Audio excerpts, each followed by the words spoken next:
नमस्कार दोस्तों, corona series के एपिसोड 5 में मैं आप सभी का फिर से हार्दिक स्वागत करता हूं। वैसे तो आप लोगों को पता ही है कि जब तक हमारे पास कोरोना के खिलाफ कोई ठोस ट्रीटमेंट या कोई वैक्सीन नहीं मिल जाती तब तक prevention is the only cure, मतलब कि संक्रमण से रोकथाम ही एकमात्र इलाज है। तो आज के इस एपिसोड में हम देखेंगे कि प्रिवेंशन के कितने टाइप्स हैं और सरकार के द्वारा समय समय पर जारी की जा रही दिशा निर्देश और गाइडलाइंस कौन से टाइप्स की तरफ इशारा करते हैं, इसको भी हम समझेंगे। तो चलिए शुरू करते दोस्तों, हम और आप टीवी पर, रेडियो पर, समाचारों में बार बार यह देख रहे हैं कि कोरोना के मरीज देश में बढ़ते ही जा रहे हैं। इसलिए यह अत्यंत जरूरी है कि हम अपनी तथा अपने समाज की देखभाल खुद से करें और कोरोना से हम सभी बचें और दूसरों को बचाएं।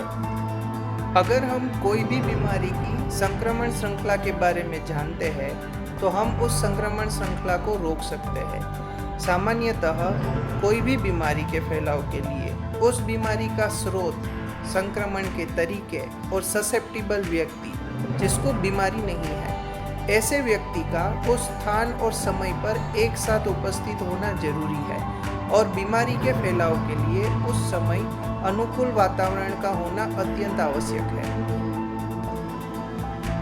कोरोना बीमारी के फैलाव को संक्रमण श्रृंखला के स्वरूप में देखें तो जिस व्यक्ति को कोरोना का संक्रमण है एवं जो व्यक्ति कोरोना से संभावित संक्रमित है, ऐसा व्यक्ति कोरोना का स्रोत हुआ, और जिस व्यक्ति को कोरोना नहीं है, ऐसा व्यक्ति ससेप्टिबल व्यक्ति हुआ।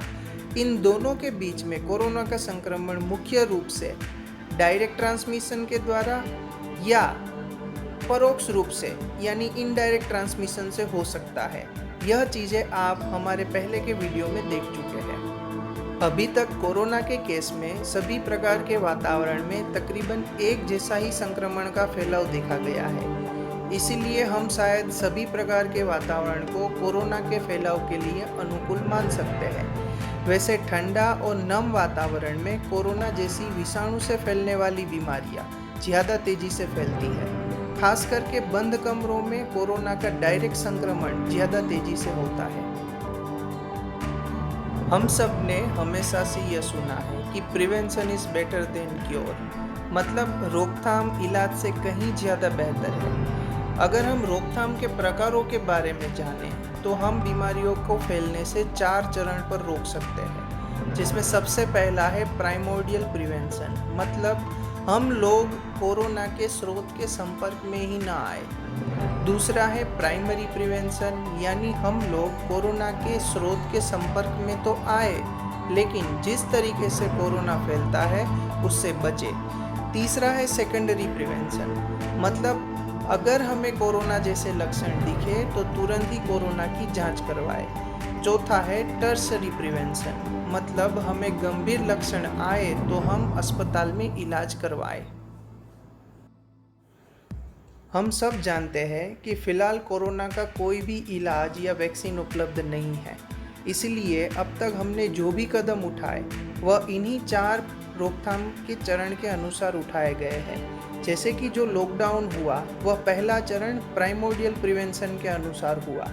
इसमें सरकार ने लोगों को कोरोना संक्रमित व्यक्ति या कोरोना से संभावित संक्रमित व्यक्ति के संपर्क में आने से रोका, किंतु लॉकडाउन हमेशा के लिए तो नहीं हो सकता। इसके अलावा सरकार द्वारा जो कोरोना ग्रसित व्यक्ति है उन्हें आइसोलेशन में रखा गया और संभावित संक्रमित व्यक्ति को क्वारंटाइन किया गया, जो भी पहला चरण प्राइमोर्डियल प्रिवेंशन के अनुसार हुआ।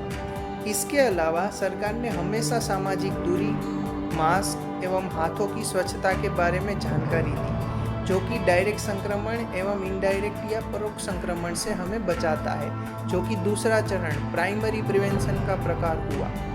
हमें यह भी बार बार बताया गया कि जैसे ही कोरोना के लक्षण दिखाई दे तुरंत ही अस्पताल जांच के लिए जाना है, जो कि तीसरा चरण सेकेंडरी प्रिवेंशन का प्रकार हुआ।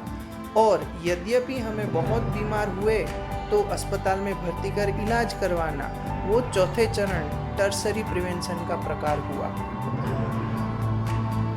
कोरोना की इस महामारी के दौरान सरकार द्वारा लॉकडाउन, सामाजिक दूरी, मास्क एवं हाथों की सफाई की जानकारी एवं कोरोना के इलाज के हेतु हॉस्पिटल में मरीजों के लिए बेड का बढ़ाना, वेंटिलेटर और दूसरी व्यवस्थाएं करवाई जा रही है। केवल सरकार के प्रयासों से इतनी बड़ी महामारी को आसानी से नहीं रोका जा सकता है। इसके लिए हमें खुद को समाज का एक हिस्सा मानकर कुछ सामान्य बातों का अति आवश्यक रूप से ध्यान रखना जरूरी है, जिससे हम, हमारा परिवार एवं हमारा समाज इस महामारी के दौरान बच सके। जब तक कोरोना की कोई दवाई या वैक्सीन बन नहीं जाती, तब तक रोकथाम ही इससे बचने का एकमात्र उपाय है। एक समाज का नागरिक होने के नाते हम सबका यह कर्तव्य बनता है कि हम सामाजिक दूरी, मास्क का इस्तेमाल और हाथों की सफाई का अनिवार्य रूप से पालन करें। इससे यह महामारी का फैलाव रुकेगा एवं समाज इस महामारी से उबर पाएगा। खुद बचे, दूसरों को बचाए, बिना घबराए चलो कोरोना को हराए। धन्यवाद।